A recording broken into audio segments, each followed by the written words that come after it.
नमस्कार बच्चों, आज हम कक्षा 9 का हिंदी विषय का पाठ 1 बात पढ़ेंगे। बात के रचनाकार हैं पंडित प्रताप नारायण मिश्र जी। तो सबसे पहले हम पंडित प्रताप नारायण मिश्र जी का जीवन परिचय देखेंगे। तो पंडित प्रताप नारायण मिश्र जी जो थे, उनके पिताजी का नाम था पंडित संकटा प्रसाद मिश्र। इनका जन्म सन 1856 ईस्वी में उन्नाव जिले के बैजैक नामक ग्राम में उत्तर प्रदेश में हुआ था। इनकी प्रारंभिक शिक्षा कानपुर में हुई। इन्होंने ब्राह्मण और हिंदुस्तान नामक पत्रिकाओं का संपादन किया। इनके लिखने की जो विधाएं थी, लेखन की विधाएं, वो निबंध, नाटक और काव्य थी। इनकी भाषा शैली प्रवाहपूर्ण एवं मुहावरेदार थी। इनकी प्रमुख रचनाएं हैं प्रताप पीयूष और हटी अमीर। इनका निधन सन 1894 ईस्वी में हो गया था। साहित्य में स्थान है। हिंदी साहित्य की महान सेवा की और हिंदी के प्रचार प्रसार में अविस्मरणीय योगदान दिया। अब हम इनके जीवन परिचय संबंधित कुछ घटनाएं देखेंगे। तो पंडित प्रताप नारायण मिश्र जी जो थे, उनके पिताजी जो पंडित संकटा प्रसाद मिश्र थे, ये एक ज्योतिषाचार्य थे। तो इनका जो पैतृक व्यवसाय था वो भी ज्योतिष का ही था। तो संकटा प्रसाद जी चाहते थे कि मेरा पुत्र जो प्रताप नारायण है, यह भी एक ज्योतिषाचार्य ही बने। तो इसलिए ये चाहते थे कि मेरा पुत्र भी ज्योतिषाचार्य बन जाए। किंतु प्रताप जी जो थे, वो स्वाभाविक रूप से बचपन से ही मनमौजी स्वभाव के थे। तो अपनी मनमर्जी के कार्य अधिक किया करते थे। तो इन्होंने ज्योतिष का कार्य जो था उसको करना स्वीकार नहीं किया और इन्होंने कानपुर में अपने नाटक आदि की प्रस्तुति के द्वारा अपना रंगमंच बनाना चाहते थे। तो इन्होंने रंगमंच बनाने के लिए क्या किया, इनकी रुचि जो थी संगीत में भी थी। तो संगीत में रुचि होने के कारण इन्होंने लावनी और ख्याल लिखने प्रारंभ किए। तो लावनी और ख्याल जो इन्होंने लिखे हैं, फिर इसके बाद ये जो थे संगीत की दुनिया में प्रसिद्ध होते गए। फिर कवि प्रेमी के रूप में इनको जाना जाने लगा। फिर उसके बाद क्या हुआ, इन्होंने ब्राह्मण और हिंदुस्तान नामक 2 पत्रिकाओं का संपादन किया। उसके पश्चात 38 वर्ष की अल्पायु में ही सन 1894 ईस्वी में इनका निधन हो गया। अब हम पंडित प्रताप नारायण मिश्र जी द्वारा रचित पाठ 1 बात के विषय में पढ़ेंगे।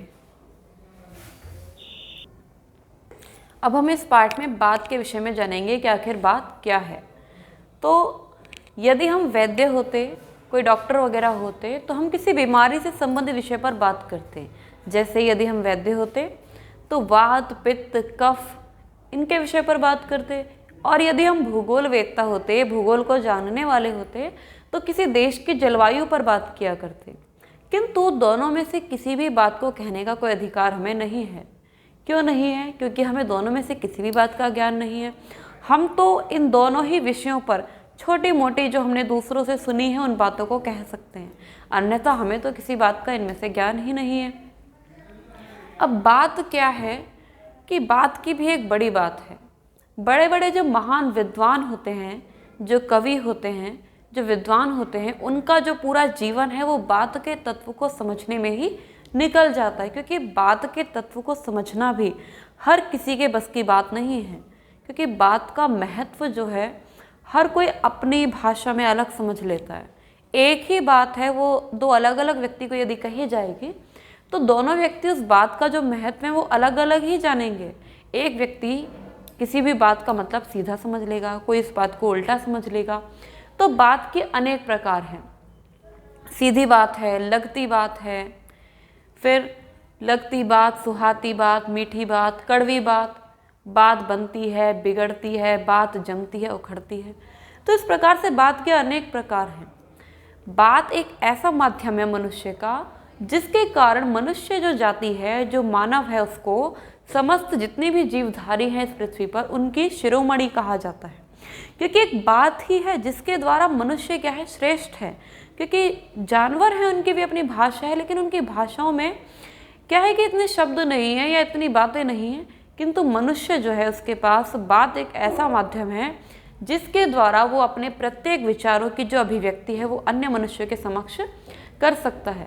तो मनुष्य जो है उसको बात के कारण ही समस्त जीवधारियों में शिरोमणि कहा गया है, क्योंकि मनुष्य के पास बात एक ऐसा साधन है जिसके द्वारा वो अपनी बातों को दूसरे के समक्ष प्रकट कर लेता है। अब बात के प्रभाव, ये तो बात के प्रकार थे, लेकिन बात के प्रभाव भी ऐसे हैं कि बात के प्रभाव के कारण कोई आपका दुश्मन भी बन सकता है, कोई आपका मित्र भी बन सकता है। यानी बात का प्रभाव क्या है कि कभी तो आपकी किसी से प्रीति हो जाती है, कभी आपका किसी से लड़ाई हो जाती है, या कभी बात के कारण सुख दुख की अनुभूति हो जाती है। तो ये जो बातें थी, मीठी बात, सुहाती बात, लगती बात, कड़वी बात, तो ये सारी बात के प्रभाव हैं कि जिनके कारण मनुष्य का जो जीवन है उस पर प्रभाव पड़ जाता है। कभी मनुष्य बहुत ज़्यादा खुश होता है, कभी बहुत ज़्यादा दुखी हो जाता है, कभी परेशान हो जाता है। तो ये बात के प्रभाव भी हैं। फिर अब एक तरफ क्या कहा गया कि ईश्वर जो है वो निराकार है, उसका शरीर नहीं है। चलिए ठीक है, मान लेते हैं ईश्वर का शरीर नहीं है। फिर ऐसा भी कहा गया कि जो वेद हैं वो ईश्वर का वचन है। अब जब वेद ईश्वर का वचन है तो वचन तो मुख से ही निकले होंगे, बात के द्वारा ही वेद को लिखा गया होगा। तो जब वचन है ईश्वर के वेद, तो फिर ईश्वर निराकार कैसे हो सकता है? क्योंकि कुरान शरीफ जो है वो अल्लाह के वचन कहे गए हैं। बाइबल जो है वो जो उनके क्रिश्चियन के जो भगवान हैं उनके द्वारा लिखी गई बताई गई है। तो ये जब सब इनके वचन हैं तो बिना मुख के इन्होंने ये सब कैसे कहे गए होंगे? तो ये भी क्या है, बात की भी अलग ही बड़ी बात है। तो इसलिए क्या कहा गया था कि बात के तत्व को समझना हर किसी के बस की बात नहीं है, क्योंकि बात के तत्व को समझने में बड़े बड़े जो महान विद्वान लोग थे उन्होंने अपने पूरे पूरे जीवन को बिता दिया है। अब बात के लिए इन्होंने क्या कहा कि जो मनुष्य क्या कहते हैं कि जो वो होती है सुरा सुंदरियाँ होती हैं या छोटे छोटे बच्चे होते हैं, उनकी तुतलाती बातों को नहीं समझते हैं, या फिर किसी कवि की रसीली बातों को नहीं समझ पाते हैं। रसीली बातों से मतलब है कि श्रृंगार रस है, करुण रस है, हास्य रस है, जिसे हंसी की बात पर भी हंसी ना आए, रोने की बात सुनकर भी रोना ना आए, तो फिर वो मनुष्य किस बात का है? तो ये कहा इन्होंने कि जिसे किसी बच्चे की तोतली बातों को सुनकर आनंद ना आए, या हंसी ना, इसके चेहरे पर मुस्कान ना आए, किसी कवि की रसीली बातों को सुनकर आनंद ना आए, सुंदरियों की प्यारी प्यारी मीठी मीठी बातों को सुनकर आनंद ना आए, तो उस मनुष्य को जो ये जो प्रताप नारायण मिश्र जी इन्होंने कहा कि उस मनुष्य को इंसान भी नहीं कहा जा सकता, क्योंकि वो तो पशु कहलाने के भी लायक नहीं है। वो तो क्या है, साक्षात एक पाषाण खंड है, पत्थर का टुकड़ा है, क्योंकि जिस पर किसी भी चीज़ का कोई असर नहीं होता उसे पत्थर का टुकड़ा ही कहा जाएगा। क्योंकि जो जानवर होते हैं उन पर भी थोड़ा बहुत तो असर होता है। अगर आप किसी जानवर की पीठ को थपथपाएंगे तो उसे भी लगेगा, उसे भी एक सुरक्षा का भाव महसूस होगा, उसे भी लगेगा कि हाँ इन्हें मुझसे थोड़ी सहानुभूति है, प्रेम है, वो भी आपके पास अपनी पूंछ हिलाता हुआ आ जाएगा। तो यहाँ पर क्या कहा गया कि जिस पर किसी भी चीज़ का कोई असर नहीं होता है वो तो जानवर भी नहीं है, वो क्या है, एकदम पाषाण खंड है। तो यहाँ पर इन्होंने कहा कि कभी भी बात का रुख नहीं बदलना चाहिए, यानी जो जैसी बात होती है उसे वैसा ही कहना चाहिए।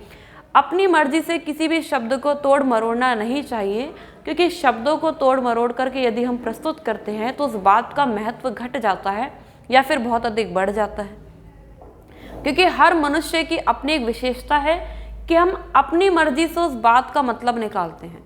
कोई उस बात का मतलब सीधा निकाल लेता है, कोई टेढ़ा निकाल लेता है, किसी को उस बात में कोई मतलब ही नहीं लगता है, कोई सोचता है ये तो बेकार की बात है। तो हर किसी की अपनी विशेषता है, हर कोई अपने अनुसार, अपनी इच्छाओं के अनुसार उस बात का मतलब निकाल लेता है।